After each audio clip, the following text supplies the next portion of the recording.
Muy buenos días.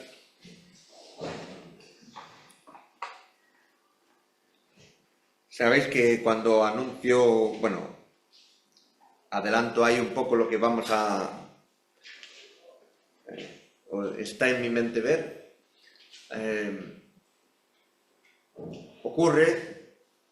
me ocurrió el viernes que Miguel Ángel tocó precisamente un pasaje en su serie de estudios que tocaba precisamente algo relacionado con lo que vamos a ver, aunque se refería al Reino del Norte, con el Imperio de Asiria.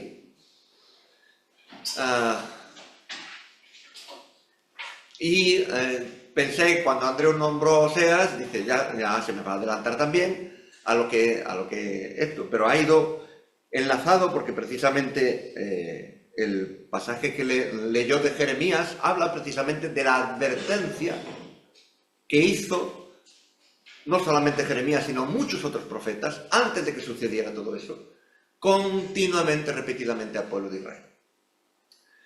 Y seguramente a algunos de nosotros se nos hace entrañable este libro, porque David Burr, en Piedralaves, tocó precisamente Nehemías o Esdras. ¿Ves? Ya me está corrigiendo. Pero como estaban enlazados, hizo referencia a los dos libros. Y probablemente, y esto es a modo de introducción, probablemente a alguna persona se le pase por la mente de preguntar, ¿tú es que te identificas más con Nehemías que con Esdras? No con mi sobrino, con el libro. Sí, a bocajarros voy a decir que sí, me identifico más con Nehemías por carácter, es cierto. Pero también, cuando he empezado a ver, no he empezado a leer el libro completo, porque es una de las cosas que cuando un libro te toca lo leer, debes leer completo del principio al final, varias veces, porque así es como puedes entresacar la esencia de todo el libro. Y sí, me identifico con Nehemías, pero también me ha retado bastante. Ya iremos viendo. Como añadir a la introducción, decir que el libro de Nehemías es una colección de memorias del propio autor, que seguramente recopiló el mismo autor del libro de las Crónicas y Esdras, muy probablemente. Y según los eruditos bíblicos, que yo no soy ningún erudito, pero según ellos, dicen que hay pocas dudas de la autenticidad del relato, aunque sí hay una diferencia de estilo muy marcado. De hecho, hay una expresión que alguien copió, luego diré la expresión, pero alguien copió con el libro del Mormón. El libro del Mormón, que supuestamente fue un libro inspirado, entre comillas, que lo recogió, lo descubrió Joseph Smith, el creador de esta secta, pero es muy marcado porque se repite continuamente esa misma expresión a lo largo de todo el libro. Entonces, la diferencia que hay con las escrituras es que hay diferentes estilos de escritura de diferentes autores en sus maneras de expresarse. El libro del Mormón es un autor, se ve a leguas, porque tiene un estilo muy marcado. En fin, eso es a diferencia de las escrituras. Si queréis saber más acerca de estos personajes, pues hay gente que tiene mucho más conocimiento que yo. Vamos a leer el capítulo 1 de Nehemías entonces. Decir que Nehemías fue enviado a Jerusalén aproximadamente en el año 445 a.C. por el rey Artajerjes de Persia. Estamos en el imperio medo-persa, no en la primera generación, sino unas generaciones más abajo de lo que nos relata, por ejemplo, el libro de Esther. Entonces, vamos a leer el capítulo de Nehemías, capítulo 1, oraremos después y continuamos. Dice, palabras de Nehemías, hijo de Acalías. Aconteció en el mes de Quisleu, en el año 20, estando yo en Susa, capital capital del reino, que vino Hanani, uno de mis hermanos, con algunos varones de Judá, y les pregunté por los judíos que habían escapado, que habían quedado de la cautividad, y por Jerusalén. Y me dijeron: el remanente, los que quedaron de la cautividad, allí en la provincia están en gran mal y afrenta, y el muro de Jerusalén derribado, y sus puertas quemadas a fuego. Cuando oí estas palabras me senté y lloré, e hice duelo por algunos días, y ayuné y oré delante del Dios de los cielos. Y dije: te ruego, oh Jehová, Dios de los cielos, fuerte, grande y temible, que guarda el pacto y la misericordia a los que aman y guardan sus mandamientos, esté atento ahora tu oído y abiertos tus ojos para oír la oración de tu siervo, que hago ahora delante de ti día y noche, por los hijos de Israel, tus siervos, y confieso los pecados de los hijos de Israel que hemos cometido contra ti. Sí, yo y la casa de mi padre hemos pecado. En extremo nos hemos corrompido contra ti, y no hemos guardado los mandamientos, estatutos y preceptos que diste a Moisés, tu siervo. Acuérdate ahora de la palabra que diste a Moisés, tu siervo, diciendo: si vosotros pecareis, yo os dispersaré por los pueblos. Pero si os volviereis a mí y guardareis mis mandamientos y los pusiereis por obra, aunque vuestra dispersión fuera hasta el extremo de los cielos, de allí os recogeré y os traeré al lugar que escogí para hacer habitar allí mi nombre. Ellos, pues, son tus siervos y tu pueblo, los cuales redimiste con tu gran poder y con tu mano poderosa. Te ruego, oh Jehová, esté ahora atento tu oído a la oración de tu siervo y a la oración de tus siervos, quienes desean reverenciar tu nombre. Concede ahora buen éxito a tu siervo y dale gracia delante de aquel varón, porque yo servía de copero al rey. Vamos a ver. Padre, en tus manos encomendamos este tiempo y, Señor, te rogamos que tú nos hables como solamente tú puedes hacerlo, a cada uno de manera distinta y de manera diferente, pero, Señor, para aprender de ti, de lo que tú quieres de nosotros, en nosotros y para nosotros. Señor, en tus manos nos ponemos en el nombre del Señor Jesús. Amén. Bueno, salta a la vista que Nehemías no era un escritor.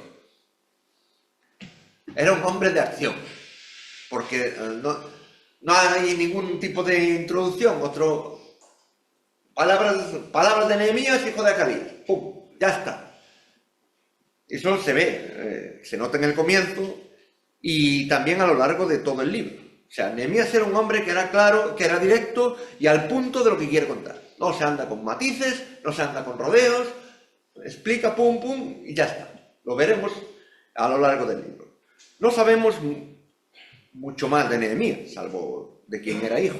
Era hijo de Acalías y que tenía un hermano que era Hanani, y probablemente, digo probablemente, era uno de los muchos descendientes de los judíos en el cautiverio. O sea que probablemente ni había visto la tierra, ni había visto Jerusalén. Digo probablemente, porque no lo sabemos, no da explicación. Entonces entra dentro del terreno de la especulación. Tú imagínate, no sé, esto les ha pasado a muchos emigrantes españoles, por ejemplo, que se han ido a Suiza, se han ido a Alemania, a Francia, a Argentina, a otros países, y allí es donde han tenido familia y sus hijos saben que son españoles o provienen de España, pero no han visto España, no han vivido España, no saben nada de España, salvo que son españoles, que sus padres son españoles. Y lo que les cuentan.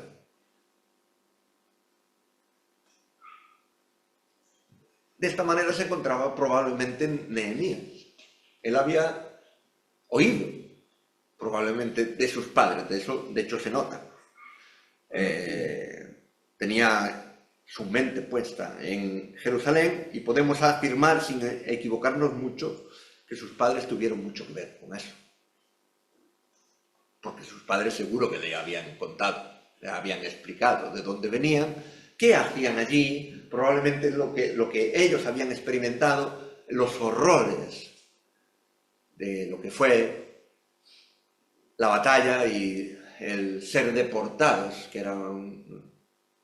es un desarraigo. Si cuando una familia toma la decisión de marchar a otro país, eso ya es un desarraigo, sobre todo para los descendientes, pero también para las personas, porque saben que abandonan todo su contexto, toda su infancia, y quedan recuerdos. Y ahora tenemos más capacidad de viajar. Yo cuando viajo a mi tierra natal, a casa de mis padres, veo todo cambiado. Y paseo por mi ciudad natal y personalmente antes conocía a muchísima gente. Ibas paseando por la calle o estabas esperando el autobús y pasaba y saludabas, hola, hoy paseo y casi no conozco a nadie.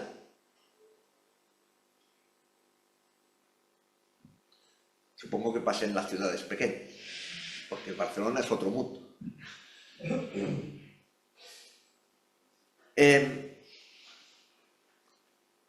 Pero de aquí sacamos una valiosa lección precisamente los que somos padres, porque esto es un reto. Seguramente hay cosas que nosotros hemos vivido en nuestra infancia, en nuestra adolescencia, en nuestra juventud, que ellos no han vivido ni tienen idea de cómo es eso. Esto de no tener teléfono móvil puede sonar a chino.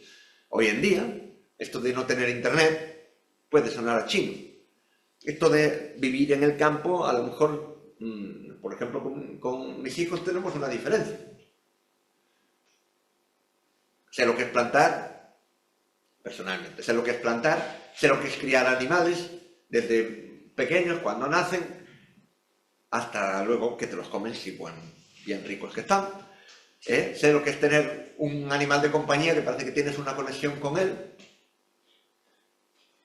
En fin, pero podemos transmitírselo de la misma manera que un escritor puede comunicar una historia que estimula la imaginación del lector y hasta que puedes visualizar lo que estás leyendo. Hay un escritor que es muy bueno en eso.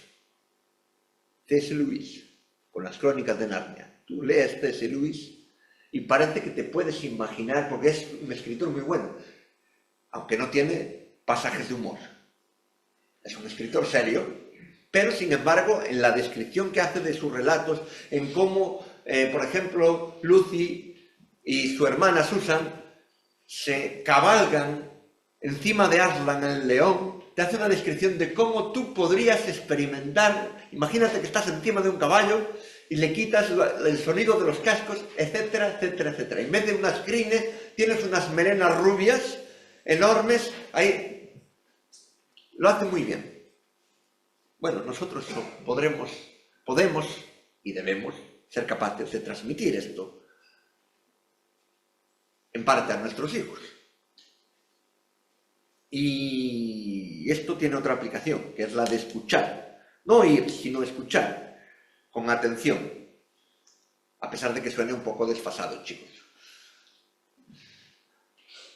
Porque oyes historias de otra época muy diferente a la tuya y a mí me pasaba con mis abuelos. Es que antes en los campos te podías hablar de un campo a otro, pero ahora con los ruidos de los tractores no te puedes hablar. Yo iba al campo y todo eran tractores, iban para recoger la hierba y para todo eso. Eso no lo hemos vivido. Cavar a mano. Extensiones inmensas que había los profesionales de cavar las tierras. Claro, mi abuelo fue un adelantado a su época, que tuvo un motocultor y quitaba trabajo a personas que se ganaban la vida así, precisamente.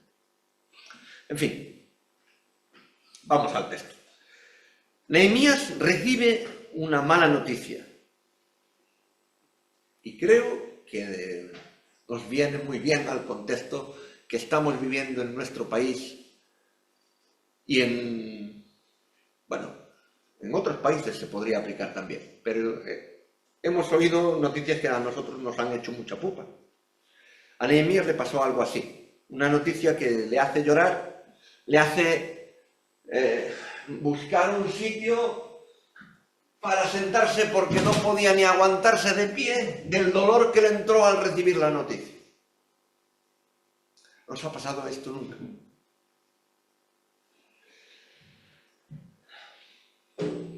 Y creo que es fácil identificarse con él, por lo que hemos escuchado de Valencia y por lo que hemos estado oyendo acerca de las personas que han perdido todo. Han perdido sus recuerdos, han perdido sus muebles, han perdido su medio de vida, algunos o muchos de ellos han perdido hasta sus casas.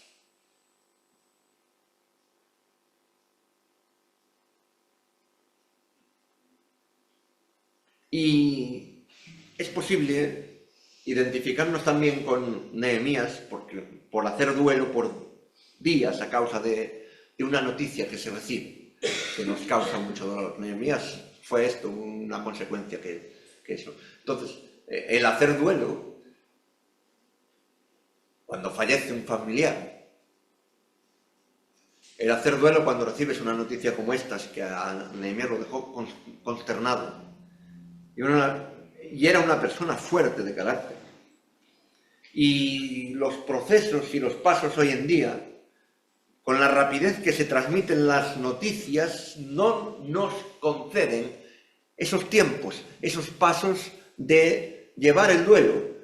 Y me atrevería a decir que esto es de manera premeditada para que precisamente no podamos procesar el impacto.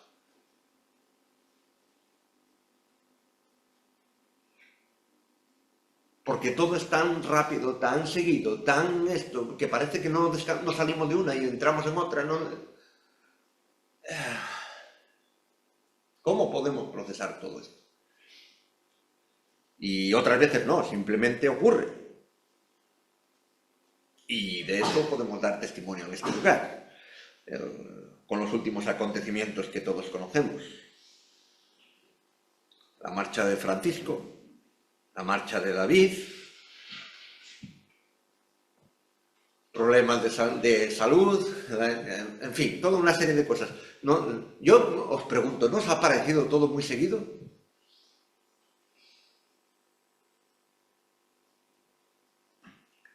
También hizo ayuno. Y yo provengo de un contexto donde el ayuno es casi tabú. Que eso es de los judíos, no es para hacerlo nosotros. Nosotros no estamos bajo la ley, estamos bajo la gracia. Ah, ¿en serio? Y no es ahora no es el momento de hacer un estudio sobre el ayuno, pero solamente quiero decir que tiene un componente espiritual muy fuerte en dos vertientes. Uno, mostrar a Dios dolor o preocupación sobre un tema concreto. Y dos, mostrar a Dios que se quiere una respuesta. Y a grandes rasgos es esto. El ayuno tiene un propósito, no es ayunar por ayunar. Son estas dos vertientes. Mostrar a Dios dolor en la intimidad, porque Jesús habló del ayuno. Y hay de aquellos que ayunan, mudan su rostro para hacer ver a los demás que ayunan. Y dice Jesús, pues ya tienen su recompensa. Porque el ayuno ha de ser, sobre todo, una muestra personal de mostrar a Dios, Señor, me preocupa esto concretamente. Y quiero una respuesta sobre este tema concretamente. Y sabemos que hay hermanos que hacen ayunos congregacionales, porque quieren una respuesta concreta. Y eso está muy bien.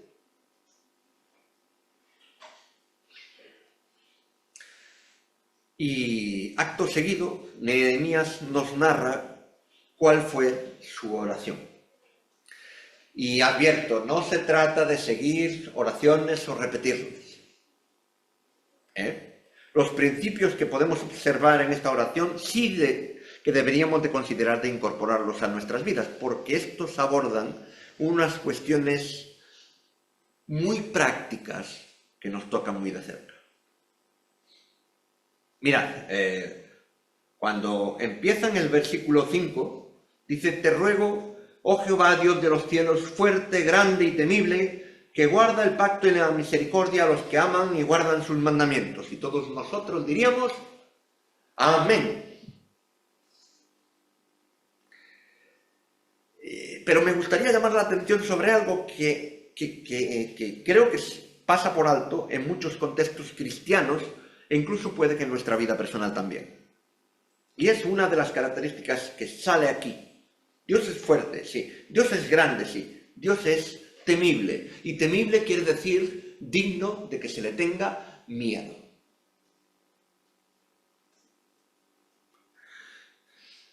Porque muchas veces se dice que las personas que tenemos una relación con Dios no debemos de tener miedo de Él. Respeto sí, miedo no.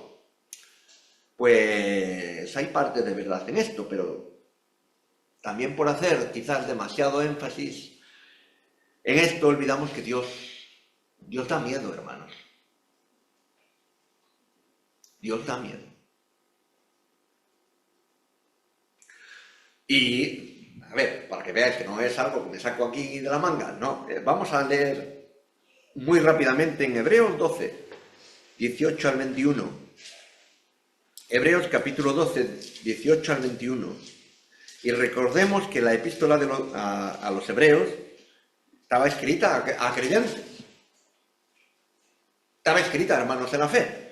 Mirad, 12, 18 al 21. Porque, este pasaje luego he leído varias veces, no os habéis acercado al monte que se podía palpar y que ardía en fuego, a la oscuridad, a las tinieblas y a la tempestad, al sonido de la trompeta y a la voz que hablaba, la cual los que la oyeron rogaron que no se les hablase más. ¿Por qué rogaron que no se les hablase más?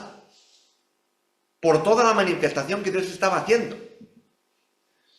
Porque no podían soportar lo que se ordenaba. Si aún una bestia tocara el monte será apedreada o pasada con dardo. Y tan terrible era lo que se veía que Moisés, la persona que hablaba cara a cara con Dios, dijo: estoy espantado y temblando. Es que Dios da miedo.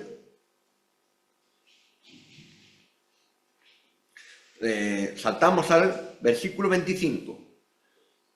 Mirad que no desechéis al que habla, porque si no escaparon aquellos que desecharon a los que amonestaban la tierra, mucho menos nosotros si desecháramos al que amonesta desde los cielos. E Isaías capítulo 8, versículos 11 y 13. Isaías capítulo 8, versículos 11 y 13. Porque Jehová me dijo de esta manera con mano fuerte y me enseñó que no caminase por el camino de este pueblo diciendo: oíd bien, no llaméis conspiración a todas las cosas que este pueblo llama conspiración, ni temáis lo que ellos temen, ni tengáis miedo. A Jehová de los ejércitos, a él santificad, y sea él vuestro temor, y él sea vuestro miedo. Sí que es verdad que cuando nos acercamos al Señor, cuando entramos en una relación con Él, cuando a medida que lo vamos conociendo, el perfecto amor echa fuera el temor. Esto sale en 1 de Juan 4, 18, que lo podéis leer. Pero hermanos, Dios, eso no quita de que Dios da miedo. No es el colega del pueblo.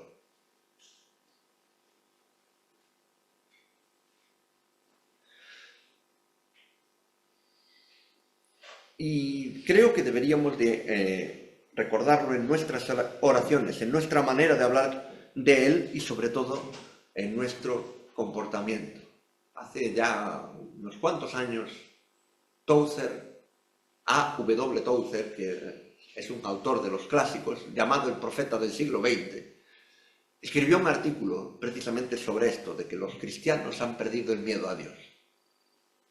Y que sería una sana vuelta de volver a tener ese sano miedo de ver que Dios es Dios y que no es cualquiera y que es muy serio entrar en una relación con Él y prestar atención. Número 2, por decirlo de alguna manera, en los puntos, pide atención de oídos y ojos. Mirad, en el 6, esté ahora atento tu oído y abiertos tus ojos. Una expresión, es como si dijera: por favor, Señor, deja todo lo que estés haciendo y escúchame.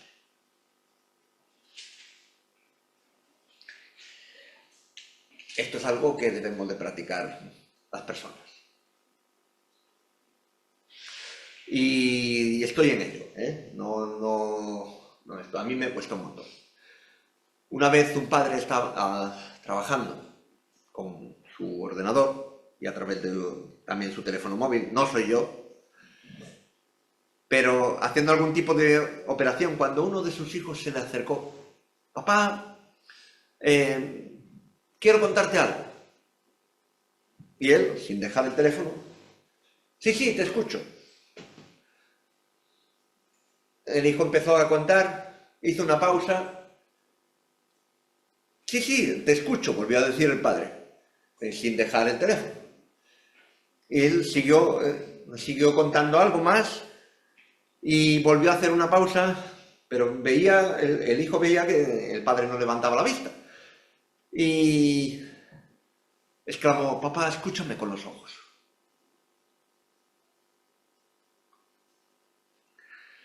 Eso hizo levantar la vista al padre, apartar el teléfono por fin, cerrar el ordenador, pedirle perdón, vuelve a empezar, anda. Hermanos, Dios nos escucha de verdad. Dios nos escucha de verdad. Podemos estar seguros. No hace como nosotros. Y personalmente yo como hombre no soy multitarea como las hermanas. Tenéis esa capacidad de hacer varias cosas a la vez y hacerlo bastante bien. Yo no, y encima tengo un problema de audición que me hace precisamente que tenga que prestar atención, poner todos mis sentidos para prestar atención a la persona que me habla. Pero Dios no le hace falta, tiene un buen oído, tiene una buena vista y tiene todas las capacidades en grado superlativo para escucharme. Aunque Nehemías le pide, escúchame, por favor.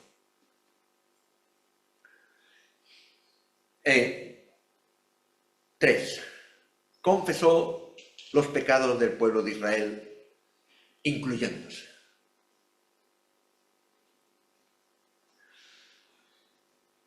Y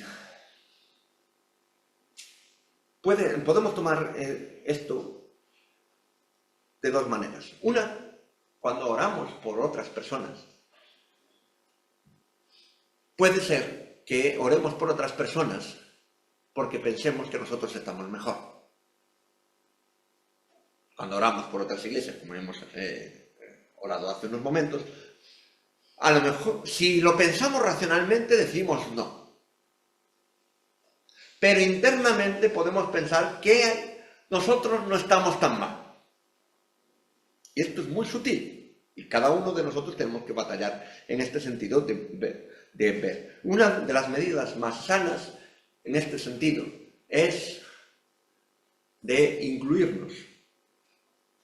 Y esto puede parecer un acto de humildad para complacer a Dios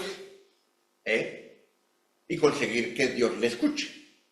O sea, es como una estratagema. Pero no. Este pensamiento se cae por su peso al recordar el contexto de Nehemías, porque justamente él está viviendo la consecuencia de lo que está exponiendo. Él no estaba en Judá, él no estaba en Judea, no estaba en Israel, él estaba en Persia, hijo de la deportación. Estaba viviendo en sus carnes lo que había ocurrido. ¿Y qué había ocurrido? Que el pueblo de Israel, nos lo decía Miguel Ángel el viernes, con el reino del norte, no había atendido. Habían recibido advertencias por boca de los profetas enviados por Dios. Señores, no van las cosas bien. Escuchad, volveros a Dios, volveros de vuestros caminos, prestad atención, ni caso. Una y otra vez hasta que Dios dijo, se acabó.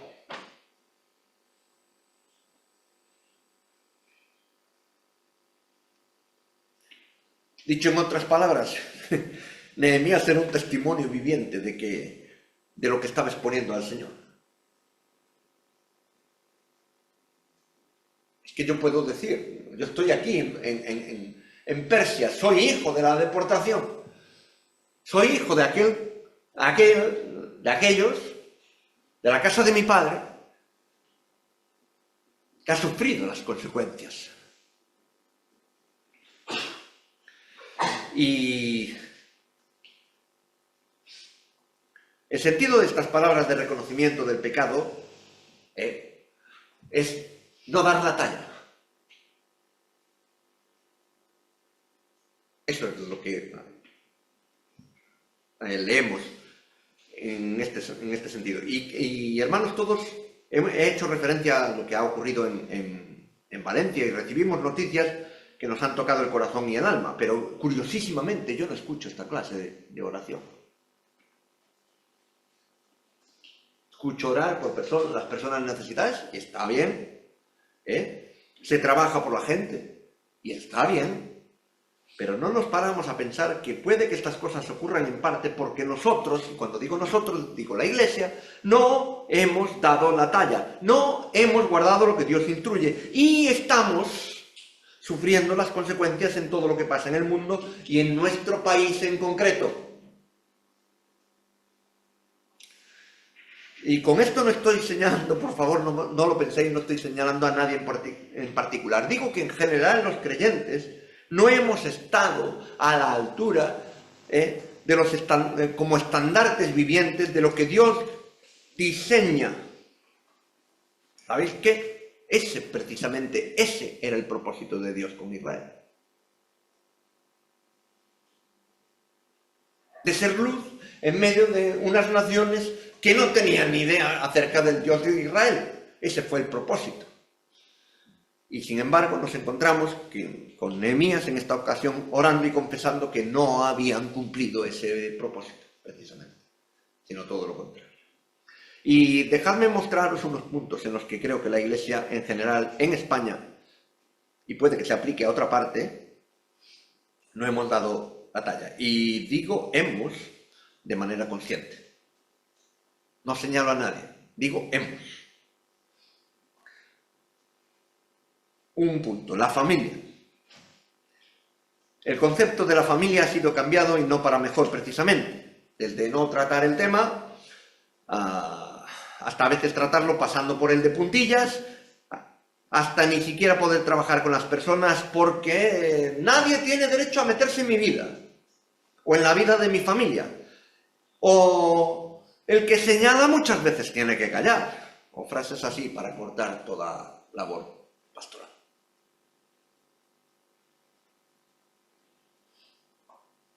No lo habéis escuchado nunca, ¿no?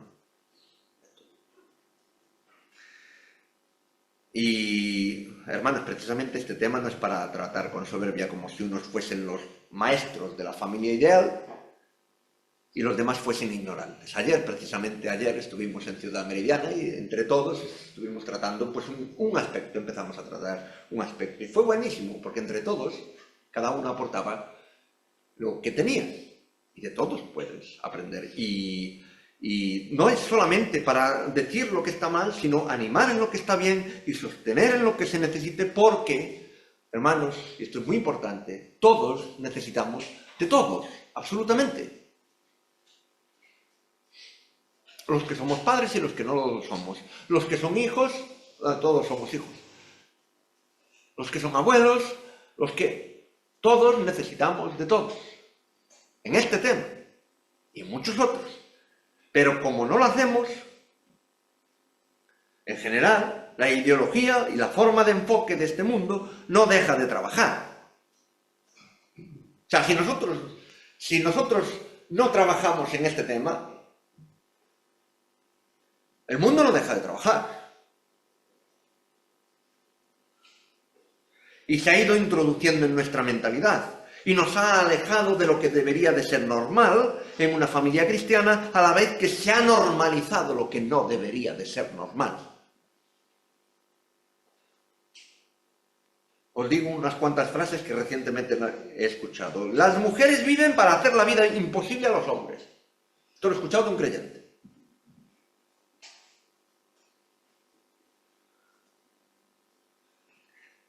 Al otro lado. Todos los hombres son iguales. También lo he escuchado de un creyente. De una creyente, en este sentido. Mis padres no me entienden. Esto lo he dicho yo. No voy a señalar a nadie. Esto lo he dicho yo. Mis padres no me entienden. No se hacen a la idea de qué tal. Esto lo he dicho yo muchas veces. Ay, sí me entendían, sí. He criado a mis hijos por igual.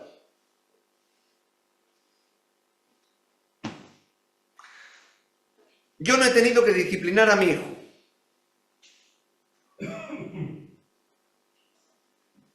En fin, cosas así que resuenan de forma continua y que es habitual, como si eso fuese lo más normal, y no lo es. Y nos gusta hablar de conceptos profundos de teología, pero escapamos de tratar entre todos la familia, porque ¿sabéis qué? Porque cuando tratamos cosas así de prácticas, nos hace puto, nos hace vulnerables, nos expone y nos muestra que hemos de cambiar. Pero no lo hacemos. ¿Y sabéis qué? Que las consecuencias no nos gustan. No hemos dado la talla. Otro punto, la economía. Y yo no soy un economista. Aquí hay personas mucho más capacitadas que yo en los números. Pero la Biblia habla del dinero, y bastante. Entre otras cosas, habla de que somos mayordomos o administradores de lo que Dios nos da y nos permite tener en su plan. Y lógicamente nos habla de cuál ha de ser nuestra prioridad en cuanto a la extensión del reino de Dios en medio de este mundo. Pero esto no es novedad.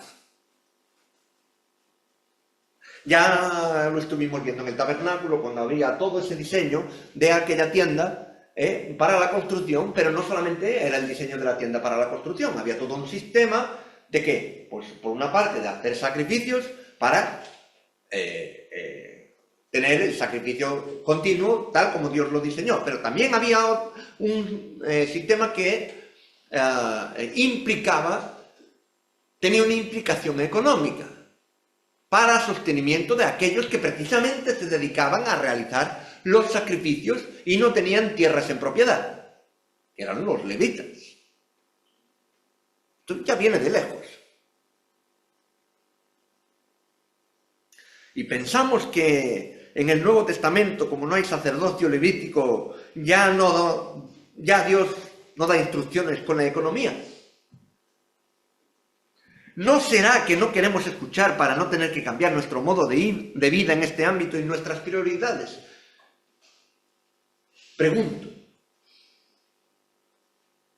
No hemos dado la talla. Número 3. El discipulado. Y este es uno de los grandes puntos que Jesús encargó a sus discípulos en Mateo 18. Ya me habéis oído hablar alguna vez de él. Esto es una cadena sin fin. Y como el apóstol Pablo le encargó a Timoteo, esto te mando que encargues a hombres fieles, idóneos, para enseñar también a otros, y estos otros que enseñen a otros, y estos otros que enseñen a... Esto no se acaba nunca. Es un constante. ¿Por qué digo esto? Porque en cada época es necesario afrontar diferentes cosas. Nuestro contexto sociocultural, socioeconómico es diferente.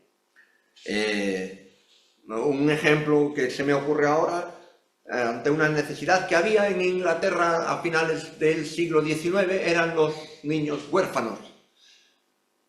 Y eso llevó a, ¿sabéis quién? A George Muller, a emprender una serie de cosas por medio de la fe, sin pedir nada a nadie, para montar todos aquellos orfanatos que cambiaron la vida de miles de niños, en el sentido de estar atendidos no solamente económicamente, no solamente alimentariamente, no solamente en estos aspectos tan prácticos, sino también espiritualmente. Muchos conocieron al Señor a través de los orfanatos de Muller. Pero esas necesidades, hoy en día, a lo mejor, en el contexto que nosotros conocemos, no es tan necesario. Probablemente, no lo sé. Ahora os sugiero echar una vista en el plano general de la obra de Dios en España. De las personas que han marcado nuestra vida o la vida de muchos, ¿cuántos podemos decir que se ha continuado con esa labor ministerial?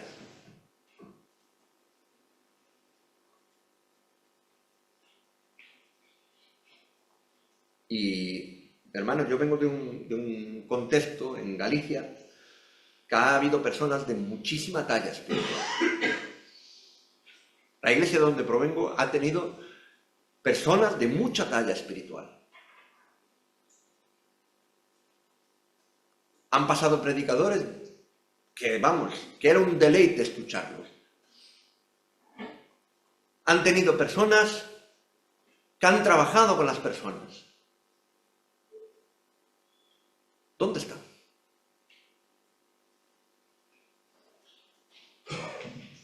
Hace poco les quisimos enseñar la iglesia de donde provengo.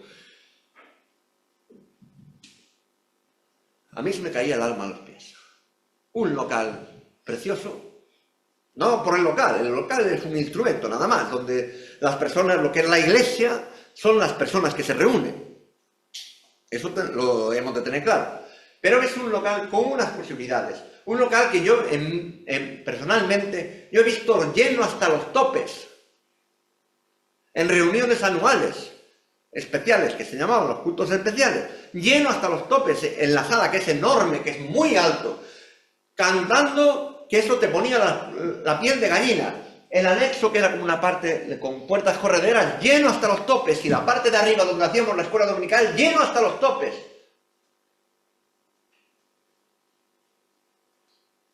No los pude contar, pero si llegan a 30 personas es mucho. La mayoría viejos. O personas mayores. Solamente hay 2 chicas jóvenes. Solas. Y yo he crecido ahí. Y así sucesivamente. Podría exponer los más veteranos del lugar muchos casos en este sentido. Pero no hemos dado la talla.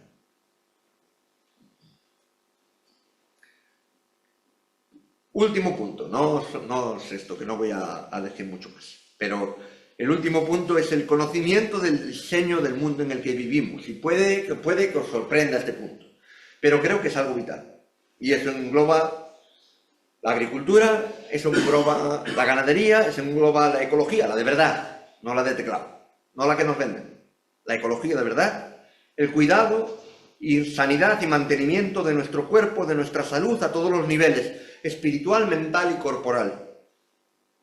Hermanos, el cristiano, la persona temerosa de Dios, conocedora de las Escrituras, debería ser un apasionado investigador o investigadora de todo esto, entre otras cosas, porque el mundo y su industria va declaradamente, descaradamente en contra de eso, en contra de todo diseño por Dios. Y esto no viene de ahora, esto ya...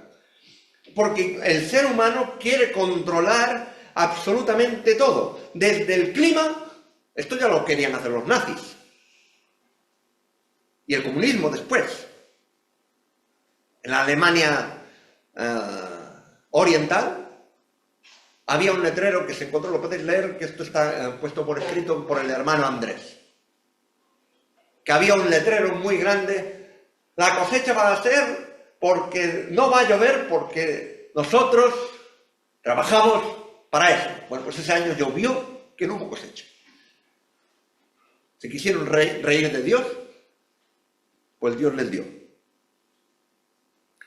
Y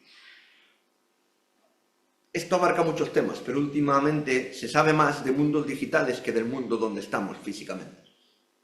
Y va increciendo. ¿Está mal el mundo digital en sí? No. Ayer mismo, con uno de los muchachos, me explicaba acerca de un juego que es infinito, y creas tu mundo y vas creando tu mundo. ¿Está mal conocer acerca de eso? No. El peligro de todo esto, y ahora mucho más, es que la gente sabe más acerca del mundo digital, de los mundos digitales, de estas cosas, de juegos, de tal, que del mundo en donde vivimos. Saben cómo crear un mundo en digital de la nada y no saben plantar una patata, tú.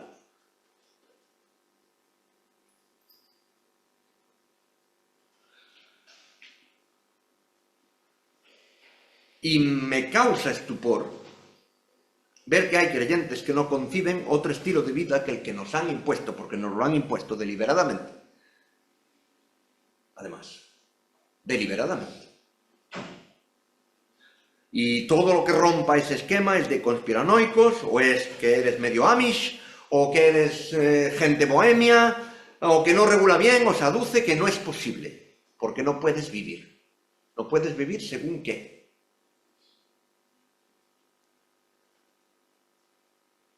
Y mientras más nos creemos todo de un sistema que va en contra de Dios y de su diseño, es muy difícil romper con esa mentalidad infiltrada y hemos de decir, otra vez, no hemos dado la talla.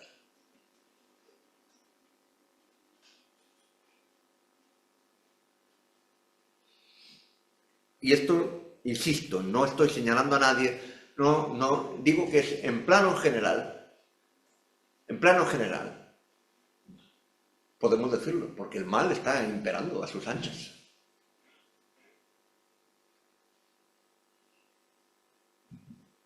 Y estos son algunos puntos. Y que sé que son muy amplios y que se podrían añadir algunos más, y tal vez no los veáis así.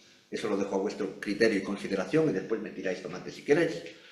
Pero dejadme deciros algo que vemos en las Escrituras, de que a pesar de que en el plan de Dios, que está decretado y que Él ha anunciado lo que va a ocurrir de antemano, no obstante, por la fidelidad o el arrepentimiento, el volverse a Él, ese plan de Dios puede ser pausado. Os pongo dos ejemplos, solamente dos ejemplos muy rápidamente. Uno está en Primera de Reyes 21-29. Primera de Reyes 21-29. Por aquí ya ha pasado Miguel Ángel en su estudio, pero leemos desde el 28. Entonces vino palabra de Jehová a Elías Tisbita diciendo, ¿no has visto cómo Acab se ha humillado delante de mí? Pues por cuanto se ha humillado delante de mí, no traeré el mal en sus días. En los días de su hijo traeré el mal sobre su casa. ¿Qué quiero decir con esto? Hermanos, Dios ya había emitido sentencia. Señores, Acab se ha portado muy mal. Se lo anuncia al rey. Y sorprendentemente el impresentable del rey, que era un impresentable, un asesino, un corrupto, y una persona que encima metió la idolatría a niveles estratosféricos, se humilla delante de Dios. Y pasó unos días humillado, y Dios dice, mira, se va a cumplir. No está diciendo que no se vaya a cumplir, se va a cumplir, pero no va a dormir en paz. El segundo ejemplo es todo el libro de Jonás, que eso lo podéis leer. Dios le da un mensaje al profeta Jonás, vas a ir y te vas a Nínive, y vas a anunciar, de aquí a 3 días Nínive será arrasada. Ahí Jonás no quería. Y se escapó en dirección contraria. Ahí. Pero no sabía que Dios es más terco todavía. O sea, Dios cuando te manda, te manda. Y puso el pez, ¿no? Ese episodio que todos conocemos. Bueno, Jonás fue vomitado justamente donde tenía que ir, donde Dios le había dicho que fuera. Lanzó el mensaje. Y todos los predicadores, si somos honestos, quisiéramos que al proferir palabra de Dios, quisiéramos ver la reacción que vio Jonás.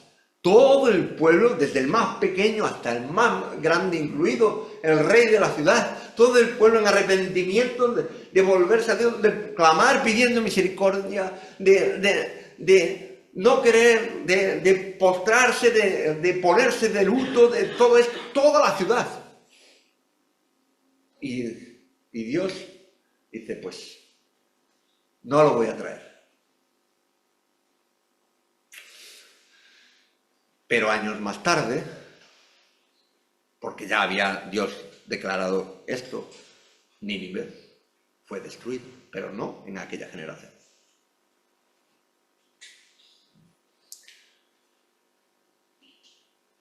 Hermanos, sabemos que lo que dice la Escritura en cuanto a todo lo que viene, en cuanto a leemos en Apocalipsis, sabemos que esto se va a cumplir.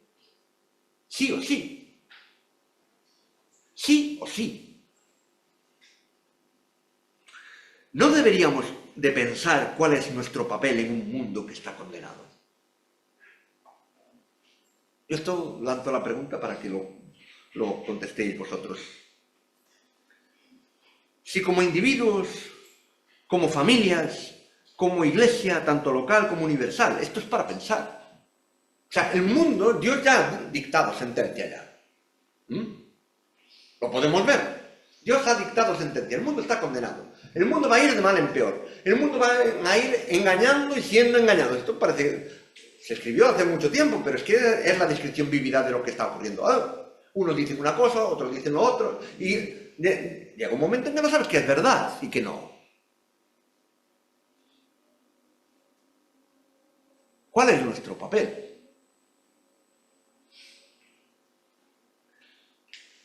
¿Cómo veo que estáis muy serios? No quiero dejaros, porque encima el pasaje no se acaba ahí, ¿eh? Quiero dejaros con una esperanza, porque la oración de Nehemías no se acaba aquí. Si Nehemías se hubiera parado aquí, pero no se acaba. Y vemos que este varón trae a la memoria lo que Dios ya ha dicho. O sea, y lo dijo muchos años atrás. Mirad, si veis la letrita que hay de referencia ahí en vuestras Biblias, no sé si lo tenéis, pero del versículo 8, cuando dice, acuérdate ahora de la palabra que diste a Moisés tu siervo, esto está en Levítico 26:33. Ya hace unos cuantos añitos que Dios ya había contemplado esa posibilidad. No porque lo hubiera esto, sino porque Él ha provisto de todos los recursos. De hecho, uno de sus nombres, ¿cuál es? Jehová Jireh. El Señor proveedor, es lo que significa. Y muchas veces lo enfocamos a nuestro sustento económico o de sostenimiento, que lo es, pero es mucho más que eso. Nehemías conocía esto y en su oración expone, Señor, tú ya hablaste de eso, hazlo ahora. Se ha cumplido, muy bien. Estoy lejos de mi procedencia, estoy lejos de esto, soy una expresión viviente de lo que tú has hecho, de lo que tú ya dijiste años atrás. Si no andáis conforme a mis caminos, yo os voy a desparramar por todos los sitios. Yo soy una prueba viviente de ello. Pero haz ahora lo que dijiste que ibas a hacer si el pueblo se volvía a ti. Y mi pregunta es, hermanos, ¿no podemos nosotros hacer lo mismo? ¿No tenemos un montón de promesas en las Escrituras a las cuales hacer referencia al Señor en nuestras oraciones? Porque hay promesas, ¿eh? Hay muchas promesas. Los de los datos.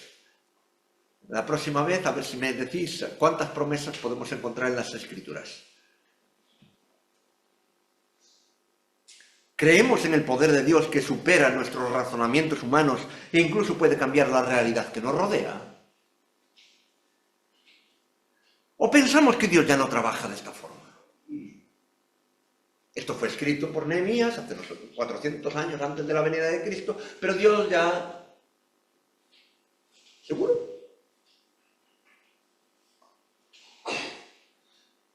Dios contestó la oración de Nehemías. Lo que hemos visto al principio del relato es que empieza en el mes de Kisleu o Kislev, y vemos en el siguiente capítulo que sitúa el relato en el 2.1, en el mes de Nisan. Aproximadamente 4 o 5 meses de estar orando delante de Dios, de estar presentando, de estar clamando, de estar así. La misión de Nehemías no fue una reacción, a pesar de que él era un hombre de acción. Era un hombre de ponerse, de escuchar, tomar determinación, y eso lo veremos a lo largo del libro. Pero sin embargo, para salir hacia Jerusalén 4 o 5 meses de oración. ¿Cuánto insistimos a Dios? Solamente orar. Lo veremos en el siguiente capítulo. Vamos a ver si solamente oraba Nehemías. Pero, hermanos, en este sentido creo que todos, no solamente un servidor, podemos identificarnos con Nehemías. Porque Dios puede hacer las cosas. Y Dios, aunque tiene poder para hacer las cosas, nos quiere usar a nosotros. A nosotros, a ti y a mí, tenemos un lugar, tenemos un papel que hacer y hemos de mirar cuál es.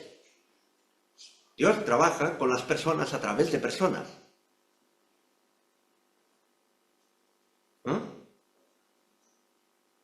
Dios no vino a este mundo por medio de un ser incorpóreo, vino a través de Jesús encarnado. Y Dios sigue trabajando con personas como Nehemías, con personas como Esdras también, el de la Biblia. Es decir, trabaja con toda clase de personas y beneficia y bendice a través de las personas que se ponen, que claman, que reconocen, que recuerdan a Dios lo que Él ya ha dicho.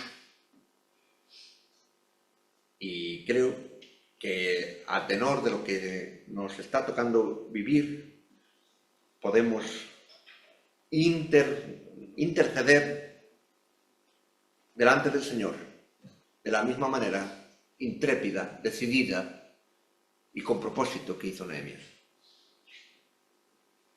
La pregunta es, ¿queremos hacerlo? Porque si lo hacemos, van a pasar cosas. Y si pasan cosas, va a implicar cambios. Y si implican cambios, a lo mejor no nos gustan los cambios. O nos retan mucho los cambios. Continuará. Vamos a ir leyendo a lo largo de todo el libro. Creo que será bueno para todos. Y no digo más, porque si no me adelanto. Vamos a terminar con una oración, ¿qué os parece? Señor, te damos gracias por la vida de Nehemías, te damos gracias porque tú lo usaste también para poner por escrito pues lo que a él le ocurrió. Tú le mostraste, Señor, cómo debía de actuar y tú fuiste guiando sus pasos y nos ha llegado este libro hasta el día de hoy. Señor, ayúdanos en este sentido a orar de la misma manera que lo hizo Él, a identificarnos con las personas como lo hizo Él y, Señor, a buscar tu voluntad como lo hizo Él. Y, Señor, eso nos da cierto miedo porque nos reta, nos arroja frente a aquello que muchas veces escapa a nuestro control. Y eso nos asusta. Así que, Señor, nos ponemos y nos presentamos delante de ti para que tú, a pesar de nuestros miedos, a pesar de nuestros temores, tú nos ayudes, Señor, a seguir adelante, a ponernos delante de tu presencia, a ponernos en tus manos y a caminar tal como tú quieres que caminemos. En el nombre del Señor Jesús. Amén.